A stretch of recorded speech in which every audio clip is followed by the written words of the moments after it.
Assalamualaikum warahmatullahi wabarakatuh.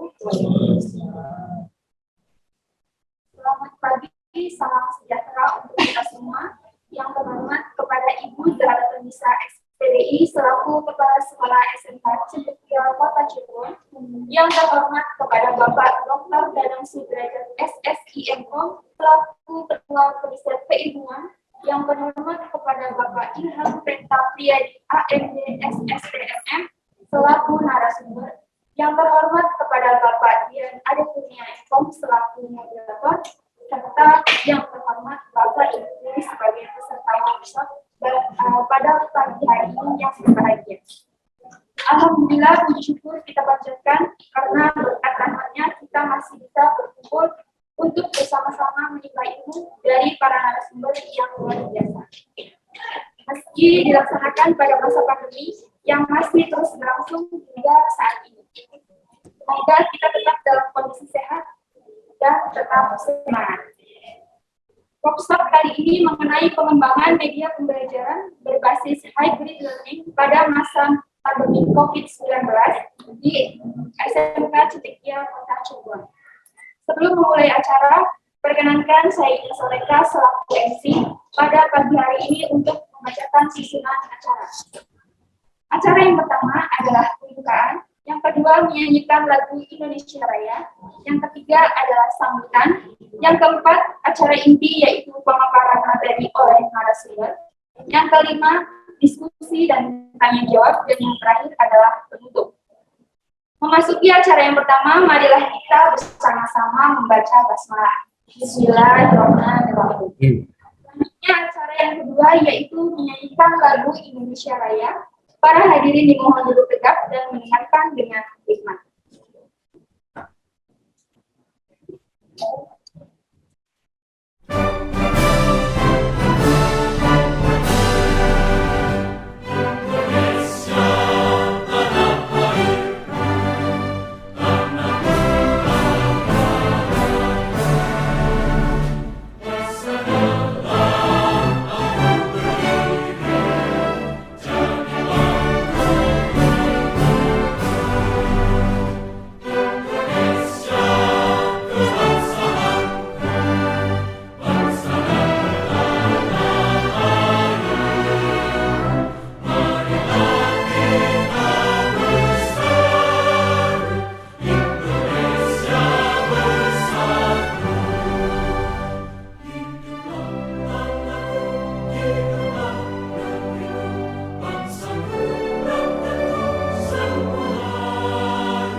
Baik, terima kasih. Acara selanjutnya yaitu sambutan. Sambutan yang pertama akan disampaikan oleh Ibu Zahra-Nisa SPDI selaku Kepala Sekolah SMK Cendekia Kota Cirebon. Waktu dan tempat kami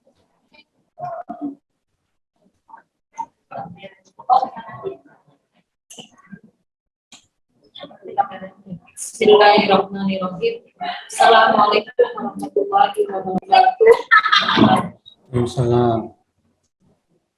Alhamdulillahirabbil alamin. Asyhadu an la ilaha illallah wa asyhadu anna Muhammadan abduhu wa rasuluh. Rabbi sholli sholli wa yassirli amri wa hlul 'uqdatam yafqahu qawli. Puji syukur kehadirat Ilahi Rabbi hari ini dengan rahmat, hidayah dan keberkahannya kita bisa bersilaturahmi dan bersinergi dengan STEMIK Cirebon dengan SMK Cendekia sehingga bisa dilaksanakan kegiatan ini.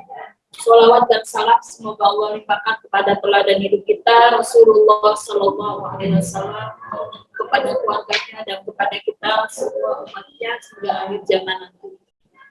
Bapak dan Ibu yang saya hormati, wabil khusus mungkin untuk tim dari STEMIK Cirebon, selamat datang di SMK Cendekia. Ini mungkin kegiatan kami yang bekerja sama dengan STEMIK Cirebon pertama kalinya. Mudah-mudahan dengan kegiatan ini kita berharap mungkin kolaborasi ini akan berlanjut karena bagaimanapun antara perguruan tinggi dengan SMA maupun SMK itu harus adanya sinergitas ya, karena tidak semuanya anak-anak di SMK juga mereka bekerja, tapi juga banyak yang ingin melanjutkan kuliah. Walaupun kami mungkin basic di sini adalah prodi kesehatan, tapi alhamdulillah tahun ini kita juga membuka prodi teknik yaitu multimedia, yang dimana saya lihat sebagian besar anak-anak pun ingin melanjutkan kuliah. Dan untuk yang kesehatannya pun tidak semuanya melanjutkan kuliah di bidang kesehatan, ada juga yang mungkin akhirnya beralih ke teknik juga. Dengan adanya kerjasama ini dan keberlanjutan nanti kolaborasi, sehingga kami bisa banyak belajar tentang bagaimana pengembangan pembelajaran, bagaimana mungkin jurusan atau prodi-prodi terbaru yang ada di perguruan tinggi, khususnya di STEMIK Cirebon. Dengan pembelajaran mungkin untuk khusus untuk mungkin guru-guru kami, dengan pemilih mungkin salah satu metode pembelajaran yang akan bisa kita coba pada saat nanti apabila memang kita tidak bisa melaksanakan kegiatan secara 100% tatap muka, atau mungkin ada hal-hal lain di mana misalnya guru tidak bisa hadir di sekolah, maka metode ini bisa kita laksanakan. Mudah-mudahan dengan saya berharap semua guru atau yang hari ini hadir bisa menghadiri kegiatan ini untuk bisa mungkin nanti bisa mengenalkan atau memberikan informasi ini kepada teman-teman guru yang tidak bisa hadir, karena hari ini bertepatan kita ada janji pula dengan beberapa SMP sosialisasi PBDB dengan beberapa SMP di wilayah Cirebon, sehingga tidak semuanya guru yang kemarin kita agendakan hadir, tetapi sebagian besar tidak bisa hadir. Tapi 50% alhamdulillah sudah bisa hadir, sehingga kegiatan ini bisa berjalan secara maksimal. Harapan kami yang terbesar adalah terutama mungkin bagi STEMIK Cirebon, kita bisa berkolaborasi terutama di prodi multimedia, karena saya lihat itu beberapa mata kuliah di STEMIK khususnya yang mungkin berkaitan dengan teknik komputer itu ada yang sama dengan mapel yang ada di sekolah kami, seperti desain grafis, kemudian broadcasting, saya lihat itu ada, sehingga mungkin ini bisa menjembatani bahwa SMK ini bisa dijadikan sebagai lahan magang kerjanya beberapa mahasiswa yang ada di STEMIK. Dan ini pun bisa menjadi proyek bersama dengan STEMIK apabila kami ada kegiatan-kegiatan besar, karena SMK Cendekia tahun ini misi dan tujuan yang terbesar adalah menjadi SMK PK atau SMK Pusat Keunggulan, di mana basis pembelajaran kita menggunakan basis IT semua. Dan ini tepat sekali apabila kita ada kolaborasi, ada kerjasama dengan STEM. Untuk STEM sendiri juga mungkin bisa menjadikan SMK Cendekia ini sebagai bahan pengembangan, baik itu pengembangan dalam arti penelitian maupun sebagai bahan pengembangan untuk prodi-prodi yang terbaru di perguruan tinggi STEM. Mungkin itu saja yang dapat saya sampaikan. Dari panjang lebar yang saya sampaikan ini adalah intinya kami ingin tidak hanya sampai di kegiatan ini saja, tapi kedepannya kami juga ingin bekerja sama. Ya misalnya dengan penempatan mahasiswa untuk mengajar di sekolah kami, baik itu secara teori maupun praktek. Bahkan kami terbuka banget dengan sebuah perguruan tinggi yang ingin menjadikan kolaborasi atau menjadikan SMK Cendekia ini sebagai bahan untuk penelitian, bahan pengembangan di dalam pendidikan maupun kewirausahaan bagi mahasiswa dengan siswa kami. Terima kasih untuk STEMIX atas kerjasamanya. Saya mewakili dari SMK Cendekia. Mudah-mudahan kedepannya lebih maju, lebih erat kerjasamanya dan lebih memberikan manfaat untuk kita semua, baik di pihak STEMIX maupun di pihak kami SMK Cendekia. Assalamualaikum warahmatullahi wabarakatuh. Baik, terima kasih atas sambutan. Selanjutnya yaitu sambutan yang kedua akan disampaikan oleh Bapak Dr. Dadang Sudrajat SSI MKOM selaku Ketua Riset. Waktu dan tempat kami persilahkan.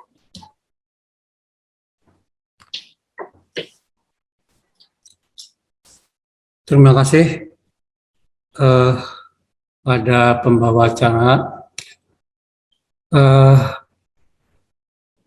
Saya pertama-tama menyampaikan ucapan terima kasih kepada Ibu Kepala Sekolah SMK Cendekia Cirebon, Ibu Jaharotunisa, SPDI, dan juga saya sampaikan terima kasih kepada narasumber Bapak Ilham Penta Priyadi, AMD SSTMM dari SIA Molek, dan juga kepada para peserta workshop, Bapak Ibu Guru dalam workshop pengembangan media pembelajaran berbasis hybrid learning pada masa pandemi COVID-19 ini. Kegiatan ini dilakukan atas kerjasama antara STEMIX IKMI Cirebon dengan SMK Cendekia Kota Cirebon. Kita tahu bahwa sudah 2 tahun lamanya kita dihadapkan kepada suatu situasi pandemi COVID-19 tidak hanya di negara Indonesia, tapi juga di negara-negara lain pun mengalami hal yang sama. Dan waktu yang telah berjalan 2 tahun ini tidak boleh menyebabkan proses pembelajaran ataupun pendidikan yang ada di negara Indonesia ini itu terhambat. Oleh karena itu, kita selaku praktisi di bidang pendidikan perlu kiranya mencari solusi yang terbaik untuk mengatasi masalah pembelajaran di sekolah-sekolah, yang mana ini dirasakan sangat berdampak, baik itu di sekolah dasar, di SMP maupun di SMA atau SMK, dengan tidak adanya kegiatan tatap muka dengan para gurunya, sehingga murid-muridnya mengalami kesulitan. Dan berbagai hal lainnya, kendala-kendala lain selama 2 tahun ini dihadapi oleh para guru maupun para murid, ya, yang berdampak kepada proses pembelajaran. Oleh karena itu, dalam kegiatan kerjasama ini, kita ingin memberikan sesuatu atau share dengan Bapak Ibu Guru di sekolah SMK di wilayah Cirebon, khususnya di SMK Cendekia Kota Cirebon. Ya. Nah, dalam sambutan ini saya ingin menyampaikan beberapa hal, ya, ingin mengenalkan kepada Bapak dan Ibu Guru bagaimana kita mengenal tentang model pembelajaran hybrid ini. Dan saya mohon sekiranya izin untuk bisa memberikan sedikit materi share, ya. Saya ingin share screen. ya, kepada peserta semua ya, yang ada di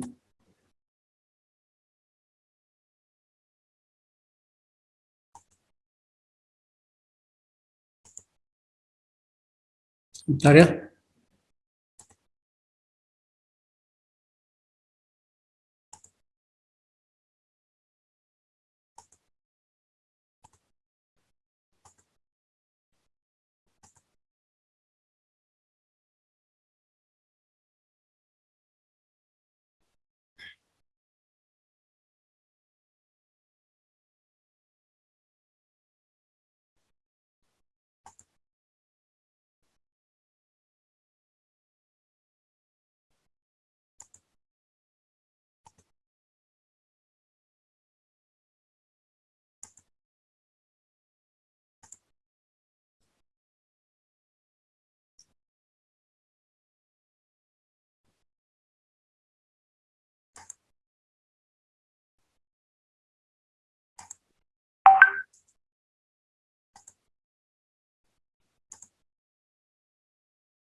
Mohon maaf sebentar.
Ya, ini sedikit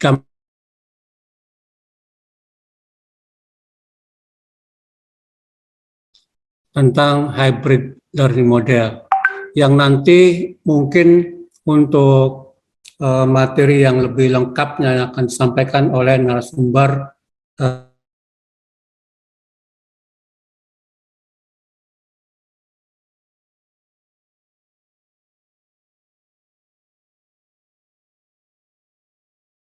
learning model, bahwa di dalam hybrid learning model ini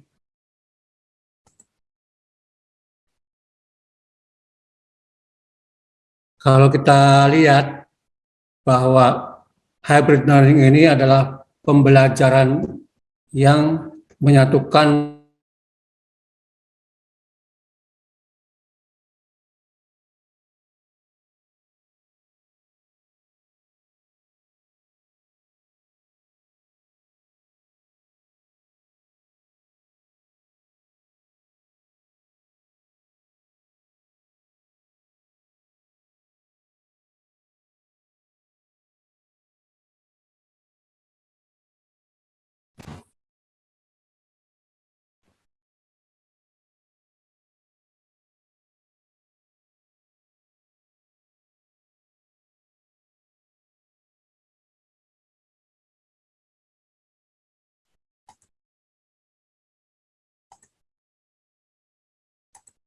Maaf, terputus. Jadi pada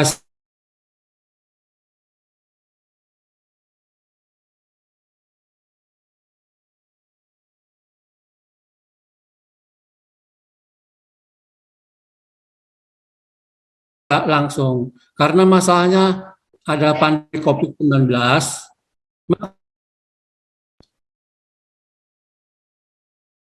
proses pembelajarannya masih terbatas, sehingga murid-murid yang bisa dihadirkan di sekolah saat itu jumlahnya terbatas. Lalu sisanya ada di mana? Sisanya mereka belajar tetap pada waktu dan jam yang sama, tapi di rumah dengan menggunakan telekonferensi. Sehingga di sini tampak bahwa seorang guru yang menghadapi murid-murid yang ada di kelas saat itu juga, dia juga menghadapi murid-murid yang ada di rumah. Nah, di belakang murid-murid tersebut itu ada viewboard, ada layar yang muncul yang bisa dilihat oleh seorang guru pada saat mengajar, karena dia belajarnya secara telekonferensi. Nah, inilah model hybrid learning. Kemudian seperti apa sih hybrid learning itu perbedaannya dengan model blended? Karena ada istilah juga yang namanya model blended, gitu ya. Nah, ini dari sisi pengertiannya antara hybrid learning dengan blended learning itu hampir mirip-mirip sama, ya. Karena ini adalah salah satu solusi yang diberikan. Blended learning itu pembelajaran menggunakan tatap muka dan aktivitas secara online. Sedangkan hybrid learning itu metode pembelajarannya di mana peserta didik atau siswa dan guru terlibat dalam kegiatan belajar, mengajar dalam fase online maupun jarak jauh secara bersamaan. Nah, di sini menggunakan teknologi, ya, yang akan digunakan di dalam proses pembelajaran. Itu perbedaannya dari sisi blended maupun hybrid, itu sangat tipis sekali perbedaannya. Nah, model hybrid ini itu dilatar belakangi ya munculnya adanya pandemi COVID-19. Ini loh, bahwa saat ini kita sudah 2 tahun mengalami sebuah situasi yang sangat menyulitkan, yaitu keterbatasan gerak antara siswa, termasuk guru, dan juga sekolah-sekolah yang terhalang adanya penyebaran virus. Kemudian sekarang sudah diizinkan tatap muka, tapi masih memiliki kekhawatiran mengenai jaminan kesehatan saat belajar tatap muka di kelas. Nah, muncullah sebuah model yang namanya hybrid ini, di mana siswa belajar di dalam kelas dan juga ada siswa belajar yang mengikuti secara online, sinkronus secara bersamaan.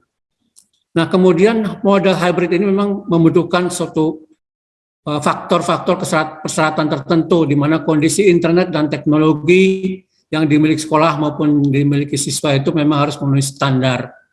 Nah, ini model hybrid ini atau model pembelajaran macam seperti ini memang dianggap masih relatif baru di kalangan dunia pendidikan. Ini akibat adanya pandemi COVID-19 dan juga muncullah surat keputusan bersama SKB 4 Menteri pada bulan Maret tahun 2021 ini yang melahirkan konsep pelaksanaan model hybrid learning tersebut. Ya. Nah, kemudian di dalam model hybrid ini yang harus kita perhatikan tipe-tipe penerapannya itu ada 4 macam. Ada station rotation, ya. Kemudian ada individual rotation, ada flipped classroom, ada blended learning yang tadi saya sebutkan. Nah, station rotation ini adalah metode pembelajaran di mana waktunya dibagi 3. Ada online interaction, ini siswa belajar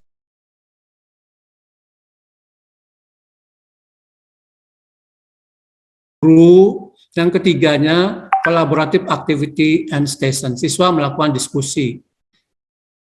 Kemudian tipe model pembelajaran hybrid ini juga ada individual rotation-nya. Individual rotation itu adalah metode bimbingan intensif yang diberikan oleh guru kepada siswa secara pribadi atau personal berdasarkan mata pelajaran yang mana dirasa masih ada siswa yang tidak bisa mengikuti pembelajaran. Sedangkan model flip classroom, pembelajaran terbalik, di mana metode pembelajarannya adalah siswa sebelum belajar di kelas tatap muka itu harus mempelajari lebih dahulu di rumah, ya sesuai dengan tugas yang diberikan oleh guru yang bersangkutan.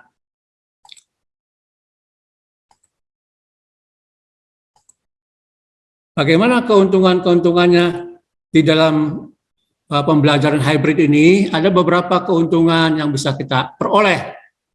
Yang pertama, fleksibel dalam hal mengatur waktu, ya. Kemudian metode belajarnya juga fleksibel. Yang kedua, melatih komunikasi, siswa berdiskusi dalam metode kolaboratif. Ini keuntungan yang berikutnya. Yang berikutnya, siswa dapat mengakses materi kapan saja karena dengan disediakannya LMS ya oleh sekolah. Efisien, ini bermanfaat bagi siswa yang tinggalnya jauh dari sekolah.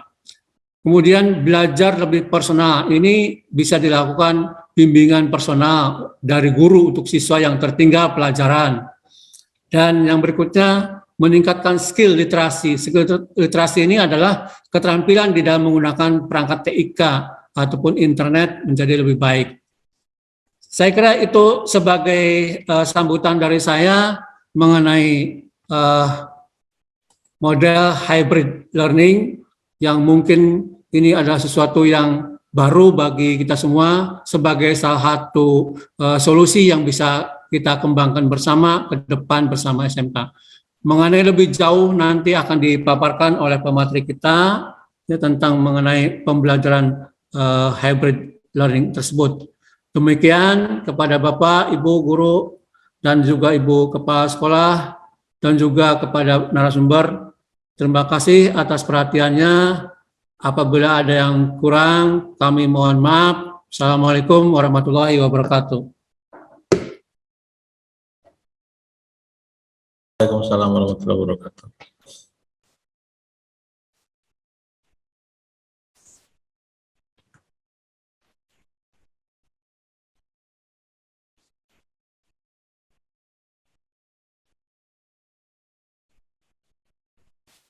Belum kedengaran mic-nya? Baik, terima kasih sambutannya kepada Bapak Dr. Dadang Sudrajat SSI MKOM. Selanjutnya memasuki acara ini, yaitu pemaparan materi oleh narasumber, yaitu Bapak Ilham Penta Priyadi AMDS STMM, yang dipandu secara langsung oleh Bapak Dian Ade Kurnia MKOM. Selaku moderator, kepada Bapak Dian Ade Kurnia MKOM, kami persilakan.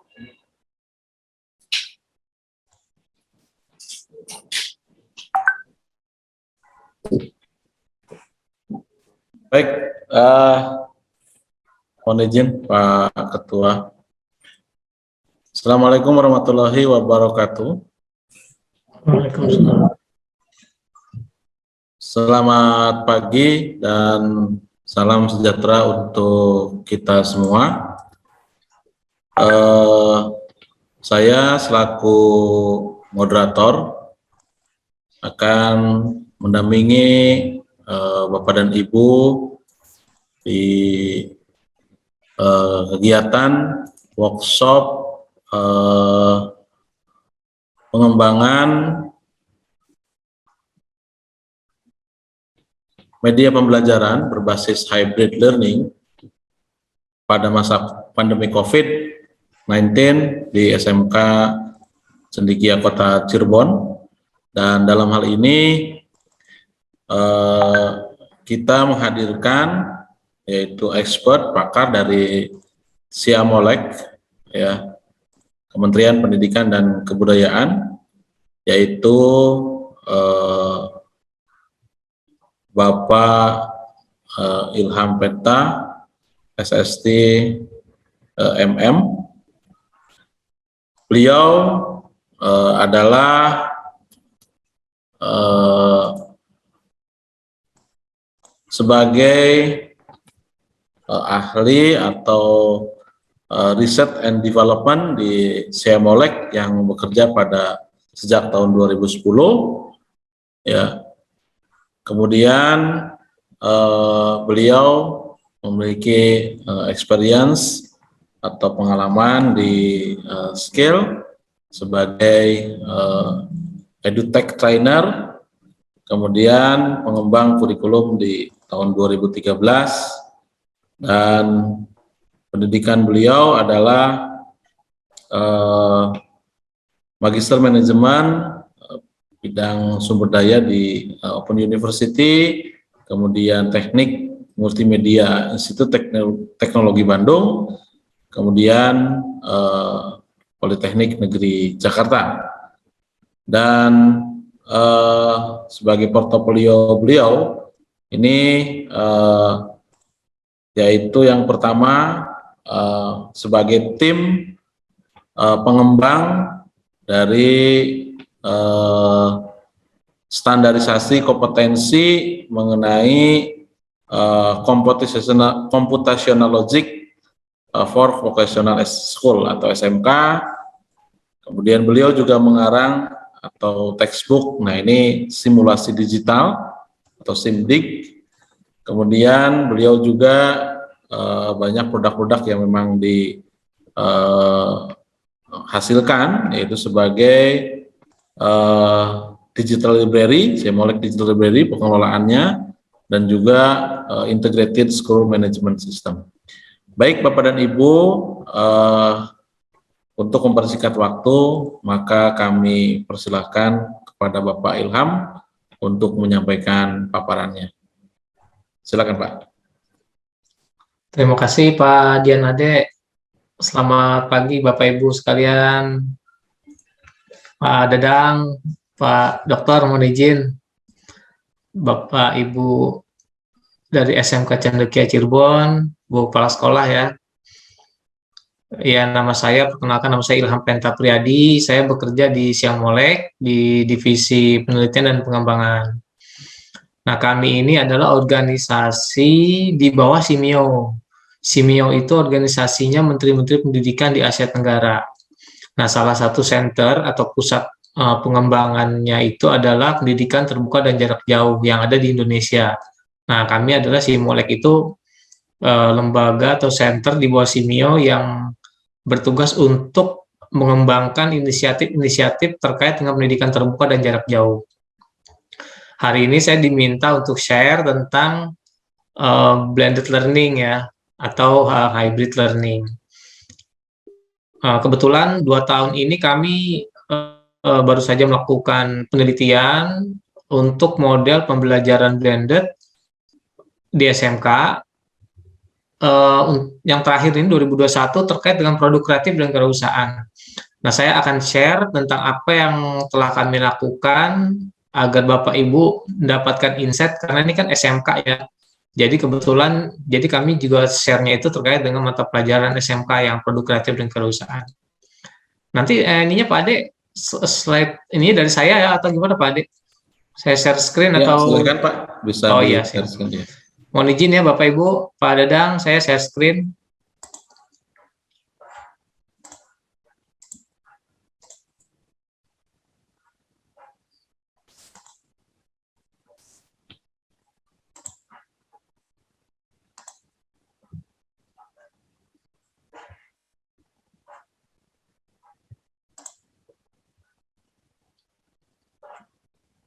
Iya.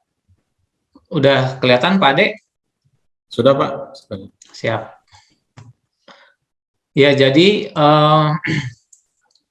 di paparan ini saya akan paparkan terkait dengan apa sih perbedaan e-learning, virtual learning, online learning, kemudian konsep dan persepsi pembelajaran campuran atau blended itu seperti apa sih?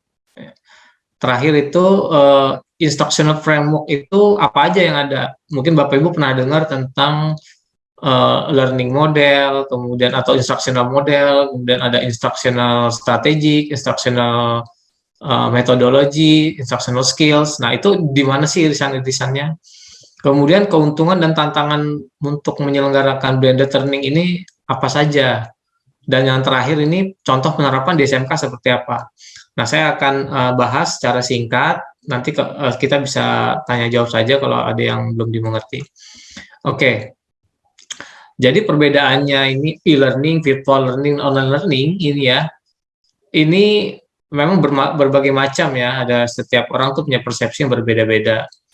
Jadi kalau yang dimaksud dengan online atau web-based course, ini itu rata-rata 100% ini udah online. Jadi kalau semua materinya deliver di online, seperti mungkin Bapak Ibu pernah dengar Coursera atau Coursera ya, atau Indonesia X, ini 100% ini online. Nah, berarti ini web-based course atau semuanya full online.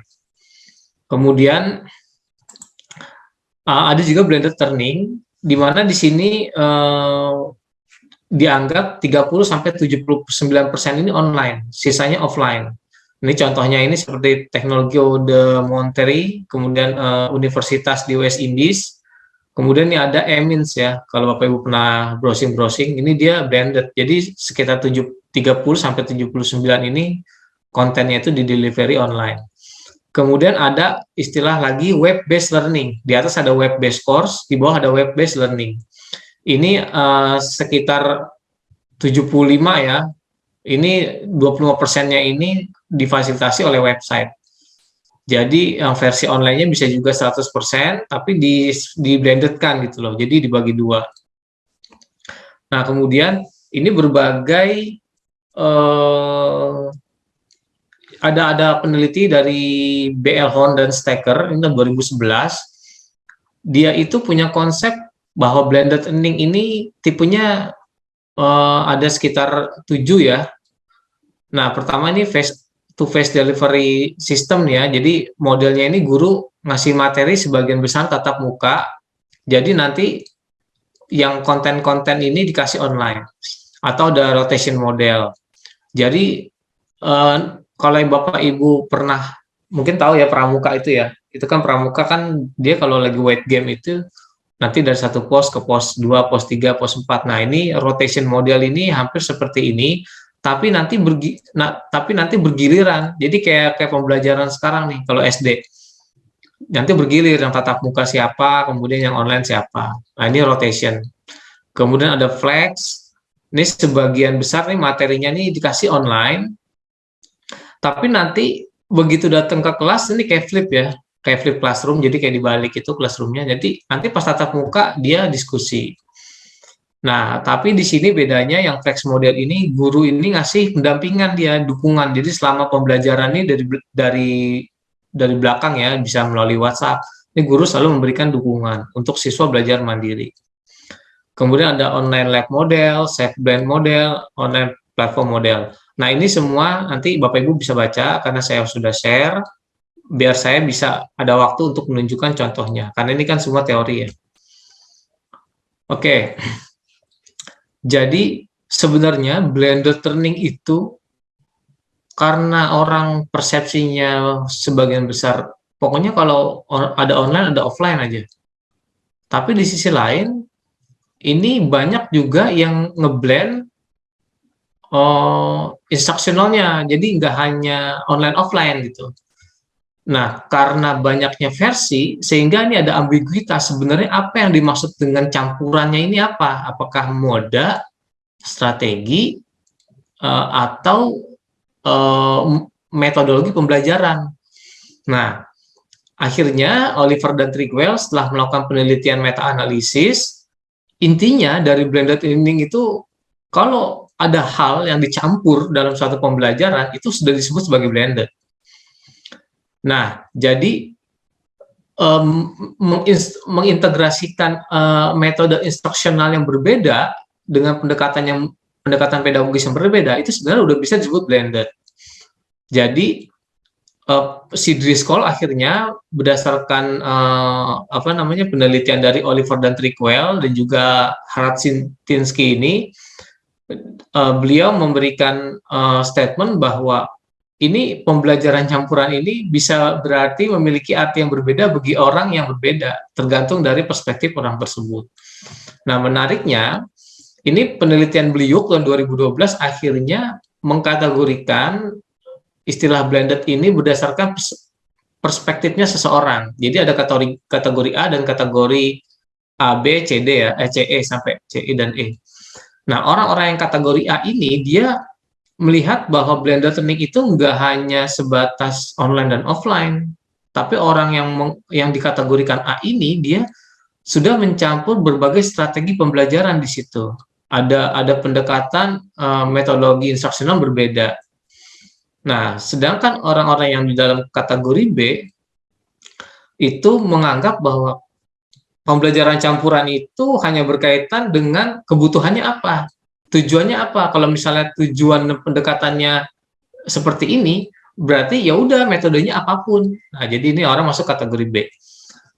Sedangkan yang masuk kategori C ini sebagian besar orang seperti di kategori C ini. Yang penting delivery-nya. Jadi kalau misalkan udah dikasih WA materi-materinya, terus kemudian dibaca siswa di rumah, mau di print sama siswa atau bukunya dikasih, kemudian di sekolah dibahas, ya udah itu udah masuk blended gitu. Atau yang kategori D. Nah, ini dia lebih sederhana lagi. Pokoknya kalau misalkan udah dikasih modul ya, misalnya diperinkan modul sama sekolah terus dikasih ke siswa, terus siswa belajar sendiri di rumah, di sekolah kemudian dibahas, itu udah blended. Nah, jadi ini kategori perspektif orang tentang blended learning. Nah, mungkin Bapak Ibu pernah tahu juga ya tentang instructional framework ini. Jadi ini Bapak Ibu kalau mau mendesain pembelajaran blended, ini tergantung dari perspektif tadi ya, Bapak Ibu masuk ke kategori A, B, C, D, atau E gitu ya. Nanti apapun perspektif Bapak Ibu harus paham juga tentang instructional framework ini. Kalau pernah Bapak Ibu dengar mungkin agak bingung-bingung gitu ya. Oh, metode pembelajaran, model pembelajaran, oh strategi pembelajaran, ini irisannya di mana sih gitu. Nah kan kita juga harus tahu gitu. Jadi ini saya mendapatkan ini di Saskatchewan ya. Ini bagus gitu ya diagram ini. Jadi kita bisa tahu irisan dari instructional model sampai ke instructional skills. Nah, kalau instructional model ini yang lebih luas ini cenderung kepada teori-teori belajar ini, behavioral gitu ya, terus constructivism, social interaction. Nah, di dalam setiap teori-teori atau model ini ada yang lebih rinci yaitu strateginya. Nah, kalau yang di kelas ini klasikal ini biasanya direct. Jadi Bapak Ibu di depan sebagai guru kemudian memberikan instruksi langsung kepada siswa, kamu baca, kemudian gantian misalnya baca kamu. Nah, jadi memberikan instruksi langsung atau instruksi yang tidak langsung. Jadi Bapak Ibu semacam menjadi fasilitator di sini. Jadi mengarahkan siswa bagaimana untuk belajar gitu ya. Ada juga yang interaktif. Nah, kalau ini biasanya siswa itu berkelompok gitu ya, kemudian dikasihkan handout, kemudian mereka kemudian diskusi, lalu di situ ada terjadi ya diskusi lah intinya ya, pertukaran informasinya. Kemudian ada eksperimental, nah ini biasanya terjadi di SMK ya, tapi tetap SMK umumnya klasikal dia, jadi ngasihnya direct. Eksperimennya nanti pas di lab gitu ya. Atau independent study. Nah, ini strategi ini yang sedang digodok untuk kurikulum berikutnya kayaknya nih, kurikulum prototype. Jadi siswa itu diberikan kebebasan untuk belajar sesuai dengan kemampuan dia untuk mengikuti pelajaran itu. Jadi kita tidak settle harus, oh kamu semester 1 harus begini, semester 2 segini. Tapi ini dia memberikan kebebasan kepada siswa sampai dengan tingkat kemampuan masing-masing. Nah, itu strategi. Masuk ke yang lebih detail, instructional model, di sini biasanya banyak berkutat di kelas ya. Mungkin Bapak Ibu pernah dengar jigsaw, kemudian ada simulasi, ada debat, ada studi case gitu ya. Ini di sini masuk ke model. Nah, lanjut ke instructional skills, ini kemampuan teknis Bapak Ibu ketika mendeliver biasanya. Membuat RPP, ya perencanaan, kemudian mepresentasikan. Nah, jadi ini Bapak Ibu harus pahami di mana kedudukan dari masing-masing instructional ini. Oke, ini contoh-contohnya. Saya tidak akan detail ya. Nanti Bapak Ibu bisa silakan baca sendiri. Bagi yang sudah tahu mungkin ini bisa di skip, tapi yang belum pernah dengar mungkin ya kategori-kategori atau irisannya ini dalam satu diagram antara instruksional ini bagaimana, silakan nanti dibaca. Ini saya kasih contoh instruksional strateginya yang direct ya, instruksi langsung ini apa aja, apa namanya, yang bisa kita pakai di metodologinya. Nah, kemudian yang indirect ini ada problem inquiry. Nah, ini saya ada juga, sudah saya sampaikan. Nanti saya akan kasih contoh di mana setiap strategi yang kami gunakan itu melibatkan lintas instruksional strategis dan lintas instruksional model. Nah, ini contohnya, misalkan ya, untuk yang interaktif, ada debat, ada role play, ada brainstorming, ini ya, ada diskusi. Nanti saya akan kasih contoh. Nah, kemudian ini yang Merdeka Belajar ini ya, contoh-contohnya. Ternyata PR juga ngasih pekerjaan rumah itu sebenarnya media salah satu model untuk independent learning juga. Oke, memang banyak tantangannya ya untuk blended learning ini. Ini yang ini saya kategorikan ya, untuk siswa ini memang dia keuntungannya punya waktu fleksibel untuk belajar. Jadi diberikan kebebasan kepada mereka, ya udah kamu sesuaikan saja belajarnya di rumah, bisanya kapan gitu ya. Kemudian tempatnya di mana aja terserah mereka gitu. Nah, untuk guru ini enaknya memang kalau guru kita punya kebebasan untuk menggunakan teknologi apapun yang kita mau gunakan. Nanti saya akan kasih contoh beberapa simulator yang Bapak Ibu bisa pakai juga. Jadi kita punya kebebasan untuk menggunakan berbagai tools gitu ya. Kemudian kita juga punya waktu luang atau punya waktu agak banyak untuk diskusi dengan siswa satu persatu. Kalau misalkan Bapak Ibu pakai Classroom, itu kan ada fitur discussion ya. Nah, itu enak tuh buat diskusi satu persatu. Kalau di kelas kita waktunya akan terbuang, karena kalau kita nanya satu anak, maka kita mengorbankan waktu anak yang lain.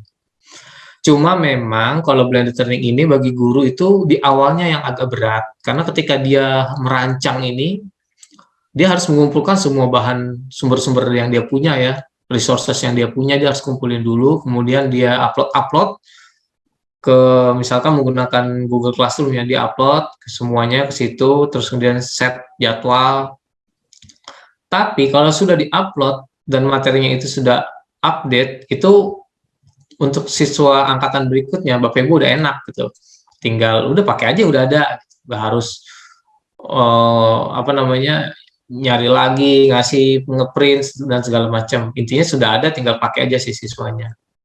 Nah, untuk sekolah keuntungannya ini memang baik, ini untuk reputasi sekolah juga. Apalagi kalau misalkan Bapak Ibu mungkin pernah lihat ya, wah sekolah kami sudah menerapkan blended learning atau hybrid learning di spanduknya untuk menarik minat siswa baru misalkan. Kami sudah melakukan penerapan hybrid learning di SMK Cendekia misalnya gitu. Terus kemudian efektivitas biaya. Karena sebagian besar ini online, materinya juga materi digital, sehingga nggak perlu siswa cetak buku gitu ya, atau guru atau siswa gitu. Jadi ini biayanya cenderung lebih murah. Nah, untuk administrator di sekolah ini memang kadang-kadang tantangannya mau mencoba untuk menggunakan Moodle misalnya gitu ya sekolah, tapi nggak ada server gitu.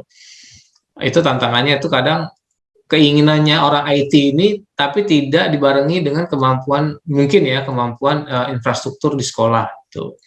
Atau ada juga sudah disiapkan sama administrator IT-nya nih, Moodle udah disiapin, susah payah dan segala macam, tapi guru-guru nggak ada yang pakai gitu, dan itu banyak terjadi seperti itu karena mungkin belum terbiasa ya menggunakan e-learning gitu ya.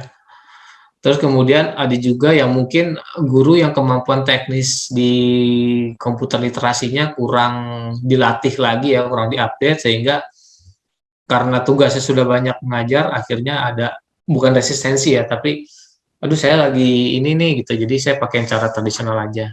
Nah, ini adalah keuntungan dan tantangan implementasikan blended learning. Oke, jadi untuk yang SMK ini yang kami treatment 2 tahun ini memang itu melibatkan berbagai instructional strategi dan metode ya, karena SMK ini kan ada prakteknya, beda dengan SMA. Kalau SMA itu ya udah dia belajar teori di kelas, kemudian dia juga nggak ada magang kayak SMK gitu ya. Kalau SMK kan harus prakteknya juga harus di sekolah, karena kalau di rumah nggak punya alat praktek, kemudian dia harus magang juga 6 bulan, sehingga pembelajarannya harus dipikirkan matang-matang blended learning-nya, nggak kayak SMA yang mungkin bisa dikasih aja materinya secara online, nggak ada praktek. Nah, lalu SMK gimana? Kan dia ada praktek. Oke, jadi kami melakukan pendekatan ada 2, yaitu blended learning berdasarkan jurusan dan blended learning berdasarkan mata pelajaran yang dipelajari oleh semua semua siswa.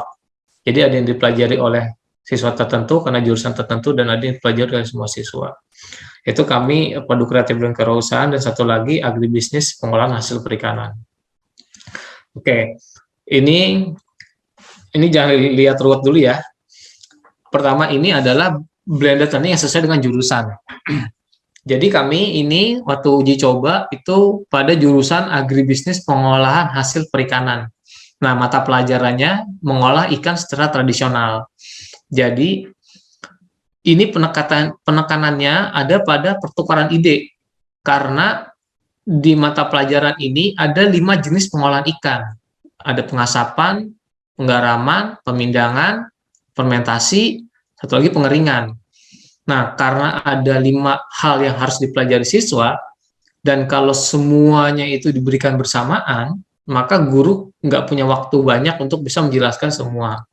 Maka dari itu kami pecah-pecah per kelompok, di mana kelompoknya ini ada kelompok penggaraman, kemudian pengeringan, ada kelompok fermentasi, sesuai dengan topik yang akan dipelajari siswa. Itu kami sebut sebagai kelompok praktik. Nah, ini ada 5 kelompok praktik, kalau Bapak Ibu lihat ya. Tapi di bagian bawah, ini kami menyusun juga kelompok campuran. Jadi, kalau kita lihat secara vertikal ini adalah kelompok praktik, tapi kalau secara horizontal ini adalah kelompok campuran. Nah, kedua formasi inilah nanti akan bergantian saling share atau brainstorming. Jadi, ini adalah proses pembelajarannya. Pertama, kita kasih stimulus kepada siswa. Dia mengamati dulu, mengamati jenis-jenis pengolahan ikan. Nah, ini kelompok campuran nih. Kelompok campuran berarti ini ya, berbagai siswa setiap kelompok satu-satu ketemu. Nah, dia mengamati prosesnya, proses pengolahan ikan, lalu guru memberikan pertanyaan didaktik. Kalau pertanyaan didaktik itu apa, mengapa, bagaimana, itu kapan, nah itu ya, jadi bagaimana jika, itu pertanyaan didaktik. Setelah menonton, kemudian dikasih pertanyaan didaktik, mereka biarkan diskusi. Contohnya, mengapa bisa, misalnya ikan penggaraman ya, penggaraman ikan. Mengapa bisa ikan yang digarami itu masih ada belatungnya misalnya gitu, masih ada reniknya. Nah, ini baru kemudian mereka tanya jawab di sini. Nah, ketika proses tanya jawab ini karena ini kelompok campuran, sehingga siswa yang tidak mendalami penggaraman, mau nggak mau kan harus mendapatkan informasi dari siswa yang mendalami penggaraman. Jadi siswa yang tahu soal penggaraman itu cerita, oh harusnya begini gitu. Jadi sharingnya di situ. Nah, proses yang kedua, mereka melakukan setelah diskusi ya, pengetahuan awal nih, guru menginstruksikan siswa untuk observasi ke lapangan. Jadi siswa ini di per kelompok praktek. Tadi kan kelompok diskusi yang pertama, kelompok campuran. Yang kedua, kelompok praktek. Jadi sesama siswa di jurusan yang sama, di praktek yang sama, itu mendatangi tempat-tempat pengolahan ikan penggaraman. Di situ, di tempat praktek itu dia mengamati, kemudian kita kasih dia handout untuk, kita kasih dia instruksi untuk bertanya alat, bahan, proses, cara kerja. Di situ dia bertanya, menggali informasi kepada si industrinya itu. Nah, ini dia metodenya inquiry. Setelah mereka ini kelompok praktek ini mendapatkan informasi ketika observasi lapangan ya, dia kemudian membuat tulisan writing to inform. Nah, write to inform ini laporan kepada guru. Tapi di sisi lain, mereka ini harus membuat paparan juga tentang apa yang mereka lihat, apa yang mereka tahu, apa yang mereka dengar dari hasil observasi ini. Setelah membuat paparan, dia kemudian share ke semua siswa yang ada di sini. Jadi seluruh siswa ngumpul di kelas, mereka share. Tapi bisa juga setiap anak itu kalau presentasinya hanya berdasarkan kelompok campuran saja. Jadi si Ika Kasni ini hanya presentasi di kelompoknya ini aja. Bisa seperti itu juga. Atau semua ini, tapi makan waktu agak lama. Nah, di sini adalah proses cooperative learning. Siswa kemudian diberikan kesempatan untuk saling tanya jawab. Nggak apa-apa kalau ada penyanggahan, nggak apa-apa. Jadi dia share kemudian ditanya sama siswa lain. Oke. Proses selanjutnya adalah masuk ke station rotation. Nah, di sini ini kelompok campuran. Kelompok campuran ini ya. Jadi berbagai siswa mempelajari teknik-teknik pengolahan ikan. Di kelompok di station rotation ini kayak pos kayak white game pramuka. Jadi di pos 1 ada pertanyaan. Nah, pertanyaannya ini mewakili pertanyaan-pertanyaan dasar lah ya. Kalau Bapak Ibu tahu C1, C2, C3 gitu ya, mengingat, kemudian menggali informasi, mengasosiasi. Nah, pos-pos itu bertahap dari pos 1 yang mengingat, yang C1, sampai ke pos 5 yang mengasosiasi dan terakhir mengomunikasikan. Jadi itu posnya semakin bertahap tingkat kesulitan pertanyaannya. Nah, siswa di session rotation ini, di kelompok campuran ini kerjasama nih untuk menjawab pertanyaan-pertanyaan itu. Nah, jadi di sini terjadi pertukaran informasi, karena kan ini kelompok campuran ya, dari kelompok pengeringan 1 orang, penggaraman 1 orang, pemilahan 1 orang, sedangkan pertanyaannya itu semua teknik pengolahan ikan. Nah, di sini siswa akhirnya saling bertanya, emang kalau ngolah kayak gini ya? Iya, begitu. Oke, setelah ini lanjut ke lab station. Nah, di lab station ini baru mereka praktek.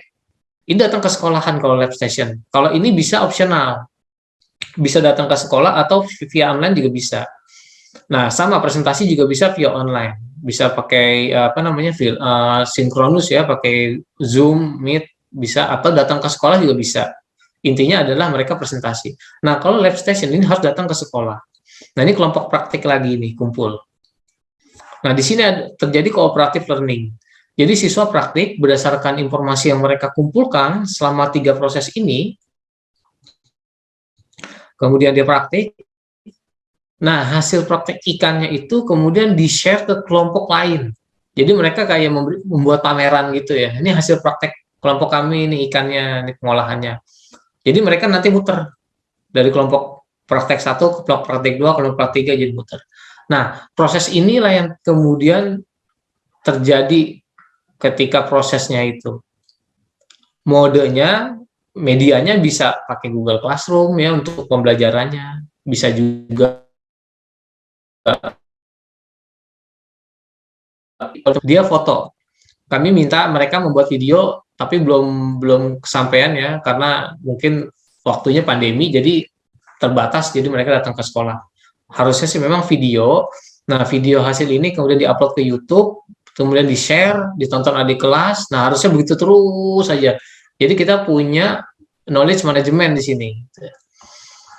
Oke, jadi ini adalah macam-macam strategi dan metode instruksionalnya. Ada yang direct ya, yang strategi direct ini ada inquiry, ada pertanyaan didaktik, ada demonstrasi, ada right to inform.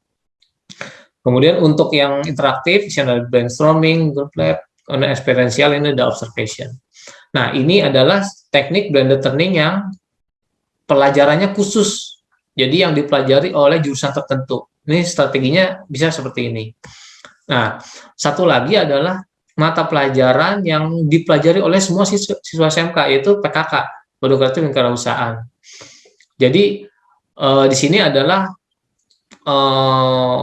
pertama, ini ya, kalau Bapak Ibu lihat bagian tengah ini, di sini ada online offline, ada 4 kuadran di sini ya.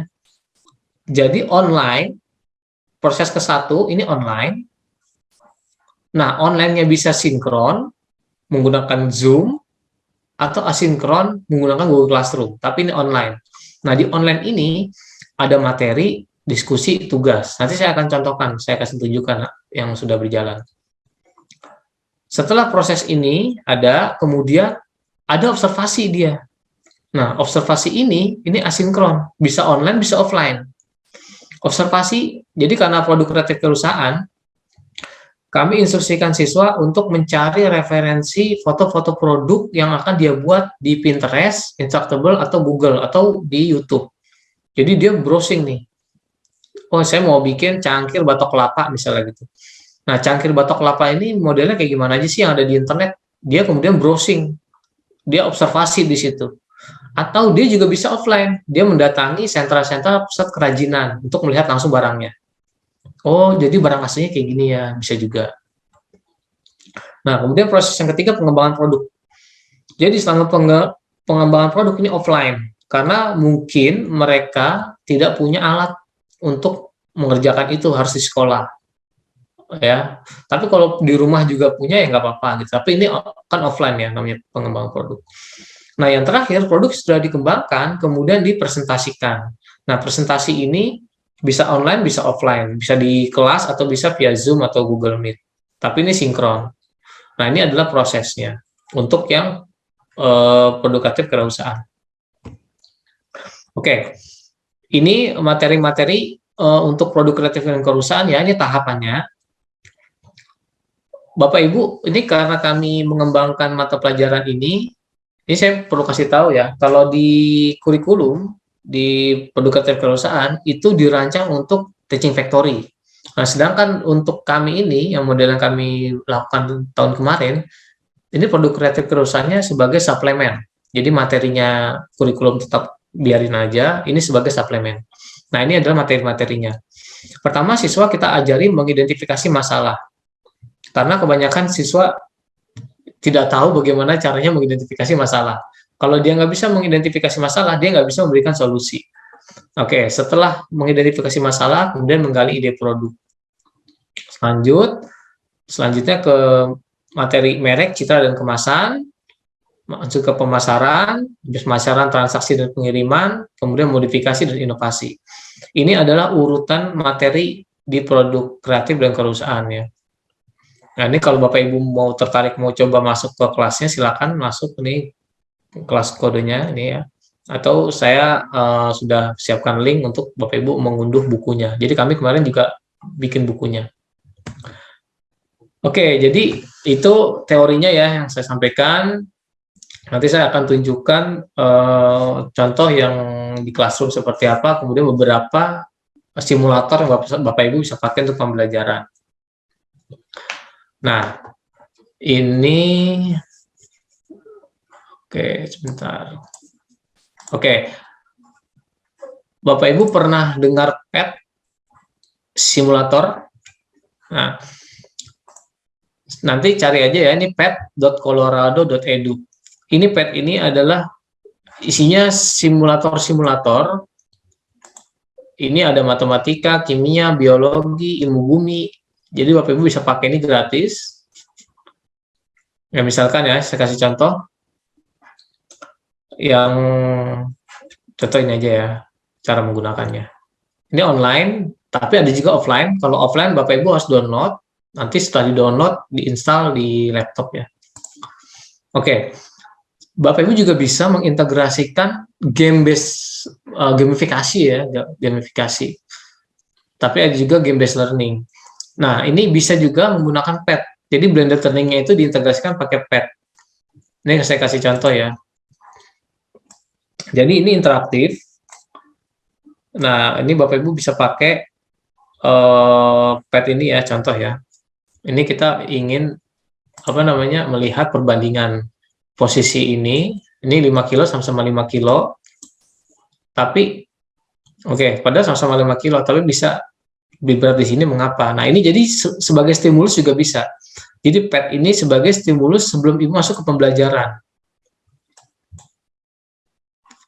Nah, ini bisa di ini.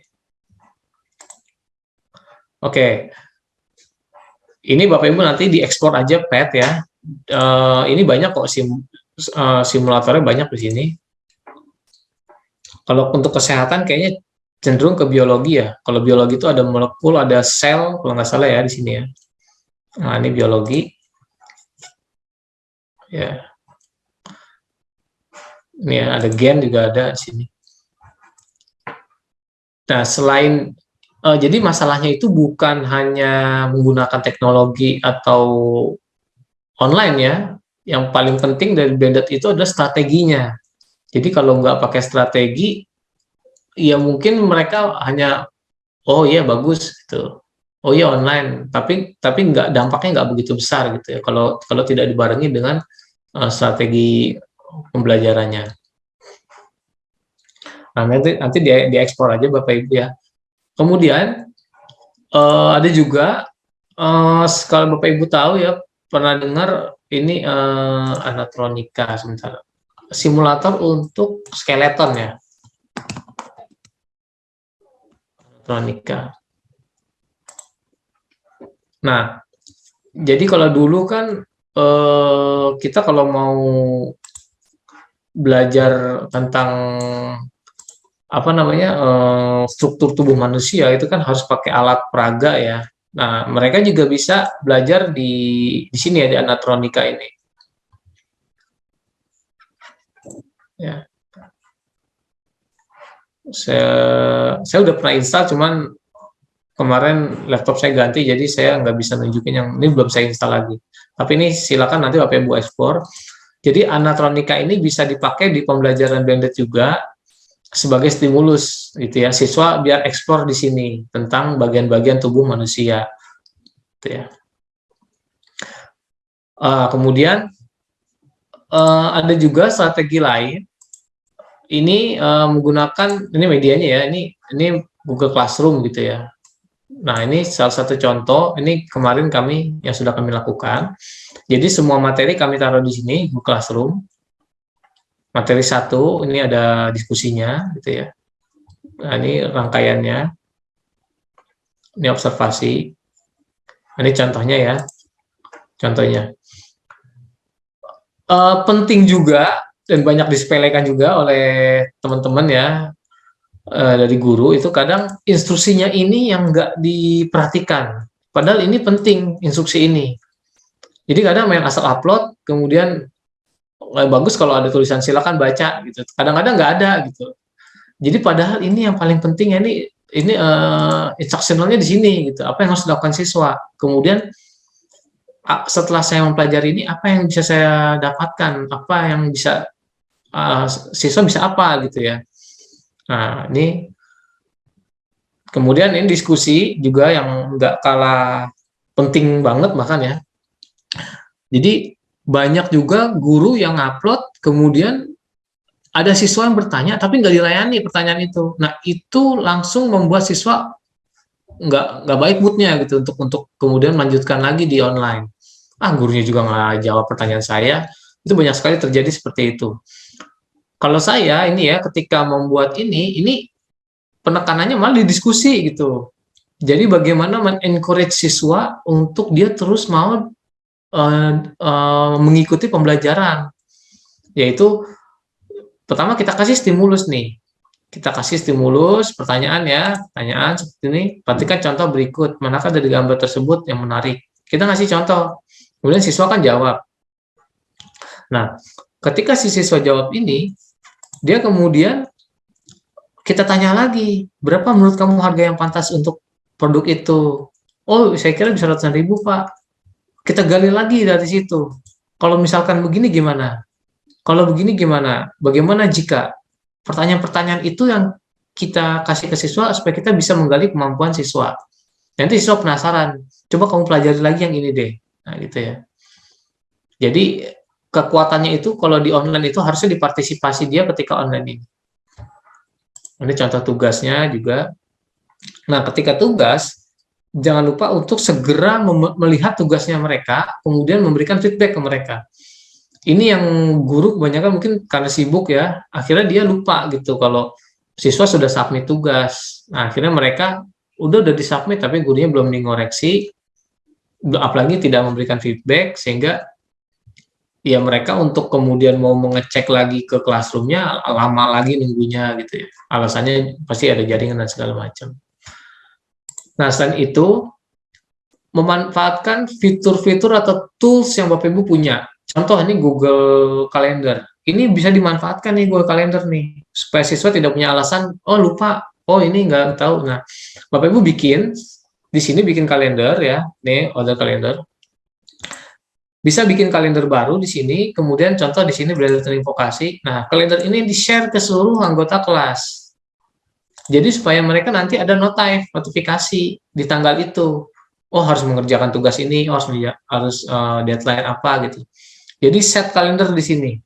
Kalendernya share ke semua siswa.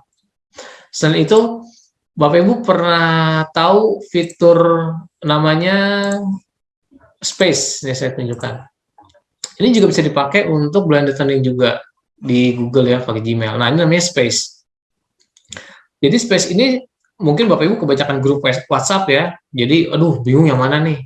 Nah, WhatsApp kalau udah ngasih chat itu kan dapat tiban-tiban yang lain ya, terus nggak bisa dihapus lah itu.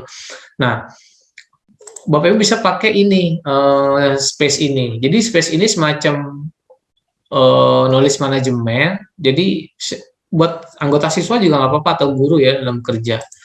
Tapi dia tidak akan menghapus riwayat komunikasi. Nah, jadi ini bisa juga ada tugas di sini. Jadi ini bisa dipakai untuk mengganti grup WhatsApp yang terlalu banyak gitu ya. Tuh. Nah, ini juga bisa dipakai. Jadi seperti itu ya, sebenarnya banyak sekali yang bisa kita manfaatkan untuk blended learning. Yang penting adalah strateginya. Begitu Pak Ade, nanti kalau ada pertanyaan kita diskusi saja. Silakan Pak Ade. Baik, terima kasih Pak Ilham atas paparannya. Bapak dan Ibu semuanya, silakan kalau ada yang mau ditanyakan terkait tentang workshop ini. Tapi mungkin dari saya dulu Pak, ada sedikit mungkin nanti ini juga untuk apa namanya tuh pencerahan kita semua. Nah, yang tadi yang Bapak sampaikan itu mengenai pembelajaran campuran ya. Akan tetapi apa kaitannya antara blended dengan hybrid Pak, yang memang saat ini kan lagi ini ya, lagi istilahnya trendy lah gitu. Yeah. Nah, seperti apa Pak? Apakah hybrid itu cikal bakalnya dari blended atau misalnya dia terpisah atau hanya secara teknis saja? Itu saja Pak yang ingin kami sampaikan. Oh ya, kalau saya pribadi Pak, ya, setelah kami melakukan penelusuran riset ya, hasil riset. Jadi kalau Bapak ngetik di Google perbedaan hybrid dengan blended, itu kan pasti akan banyak ya. Tapi itu kan bukan hasil riset, itu kan opini ya. Tapi kalau udah hasil riset yang udah peer review, sudah keluar oleh misalnya ResearchGate, sebenarnya sama aja Pak. Blended atau hybrid sebenarnya sama. Nah, malah kita nggak usah berkutit di situ, langsung kita mungkin bisa, strateginya gimana gitu. Itu dia banyak sih persepsi ya tentang blended juga kan tadi kategorinya ada kategori A yang dia melihat, oh kalau blended tuh hanya ini aja, atau kategori E gitu ya. Jadi banyak, tapi sudah dibuat kategori-kategori itu. Itu nggak masalah sih Pak, yang penting strateginya kita gimana. Oke, baik, berarti ditekankan kepada dari sisi strategi tadi ya, terkait dengan institusi, kemudian kesiapan guru, kesiapan infrastruktur ya Pak ya. Oke. Baik Bapak dan Ibu, silakan ada yang bertanya dari peserta yang ada di kelas di sana.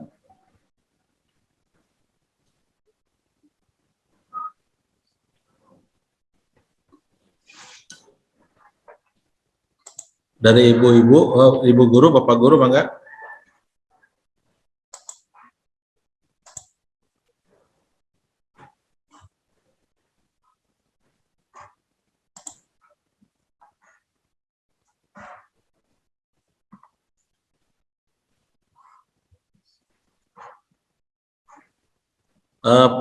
Mbak Ines, silakan dipandu Mbak Ines.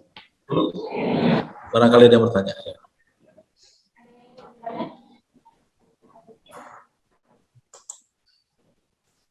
Kalau nggak ada, saya yang nanya Pak.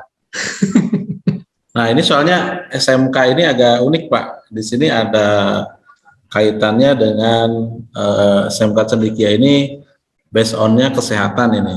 Iya. Mungkin Bapak bisa memberikan pencerahan bagaimana nih tentang implementasi teknologi hybrid atau sistem blended ini atau hybrid ini untuk apa namanya tuh ini kesehatan ini Pak.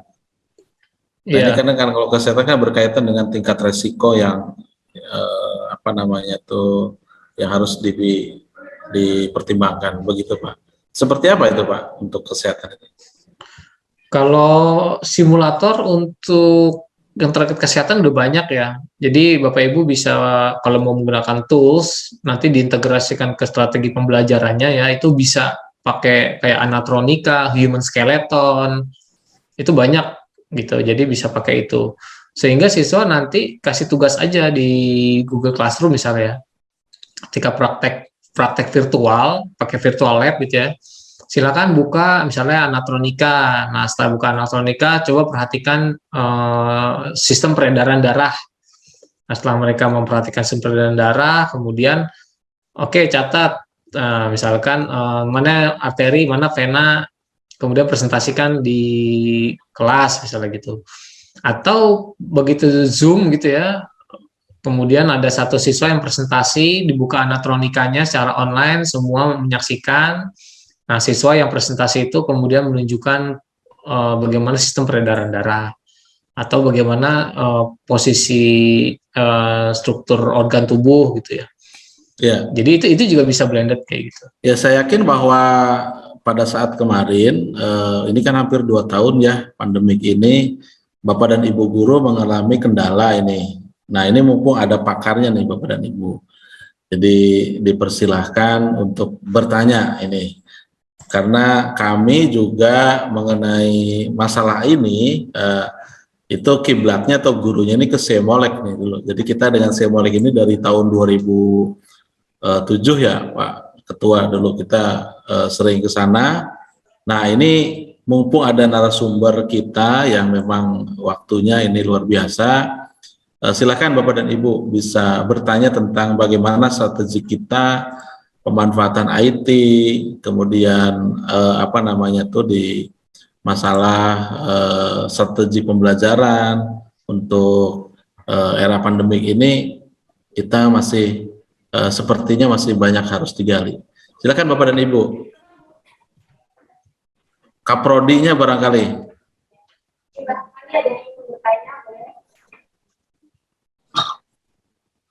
Saya bertanya Pak Irma. Silakan Bu. Mangga, Bu. Tadi kan sudah dijelaskan oleh Bapak beberapa strategi pembelajaran di masa ini ya, bisa menggunakan blended learning, kemudian online yang lain juga.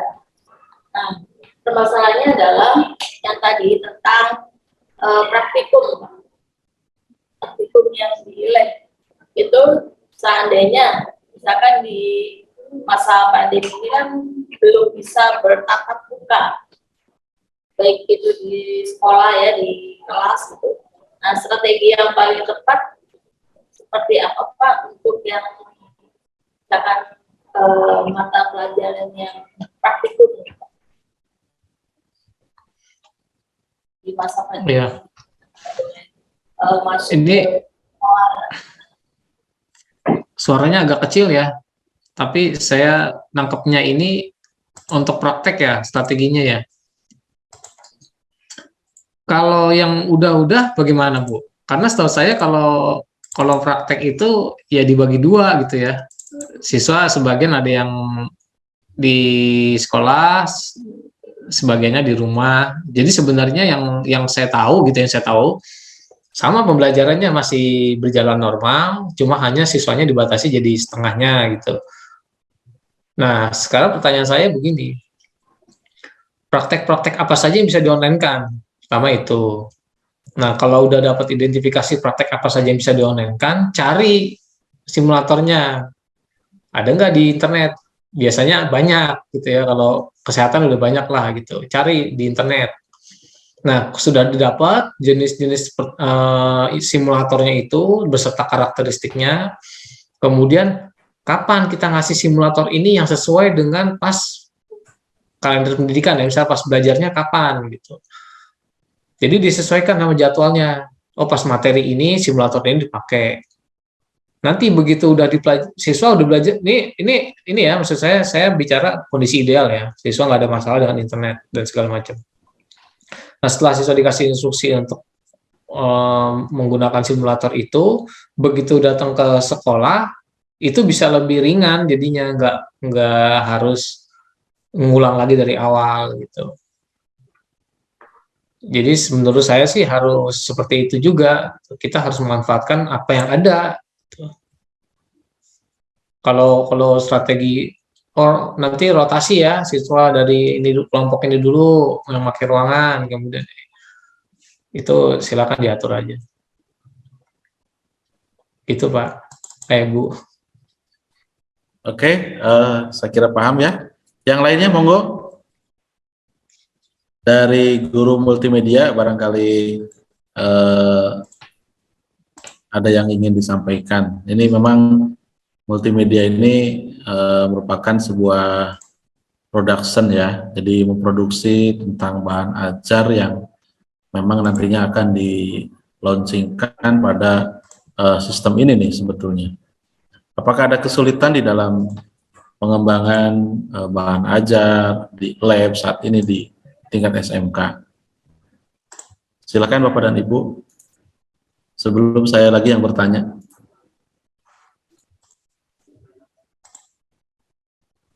Halo, kok nggak ada ya ininya? Apakah slide-nya kok nggak ada ya?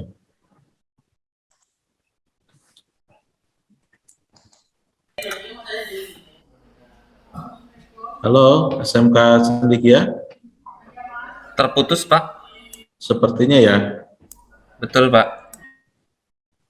Koneksi di sekolahnya ada masalah. Wah, ini juga nih tantangannya juga yang memang salah satunya apa namanya itu di teknologi hybrid atau blended ini seperti ini. Oke, sebentar Pak. Nah, ini masuk lagi.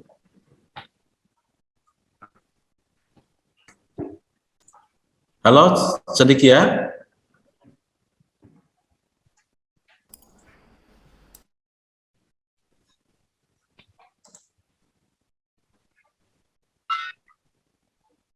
Halo, Bu Irma. Ya. Kedengaran? Belum. Ya, oke. Ya, itu terputus ya. Oke, Pak Ilham, ini ada beberapa ya, ada satu hal yang ingin ditanyakan. Sebagai research and development di Seamolek, Pak, yang memang mungkin mengkaji tentang masalah-masalah yang 2 tahun ini terhadap pelaksanaan pendidikan khususnya di tingkat vokasi ya Pak. Apakah ada hasil riset Pak yang memang telah dilakukan gitu?